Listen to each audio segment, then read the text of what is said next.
अस्सलाम वालेकुम फ्रेंड्स, अगर आप भी एक न्यू यूट्यूबर हैं तो आज की इस वीडियो में मैं बताऊंगा कि किस तरह से सब्सक्राइबर बढ़ा सकते हैं। तो वीडियो को स्टॉप ना करें, वीडियो को कंप्लीट देखें। मैं इस वीडियो में बताऊंगा कि अपने सब्सक्राइबर और व्यूज़ किस तरह से बढ़ाते हैं।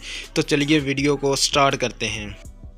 सबसे पहले आपने आ जाना है अपने यूट्यूब ब्राउज़र में, उसको ओपन कर लेना है और यहाँ पे आपने लिखना है अपने वीडियो का टाइटल। जो भी आप वीडियो का टाइटल लिखेंगे उस तरह की वीडियो को आपने यहाँ से तलाश कर लेना है। मैं इस वीडियो को ओपन कर लेता हूँ। यहाँ पे इस वीडियो को ओपन करने के बाद इसके डिस्क्रिप्शन और इसके टैग जो भी हैं मैं अपनी वीडियो में लगाऊंगा। इस तरह से इसको डिस्क्रिप्शन को ओपन करके मैं इसके जो भी टैग हैं इसको अपनी डिस्क्रिप्शन में लगा के सारे कॉपी करके लगाऊंगा।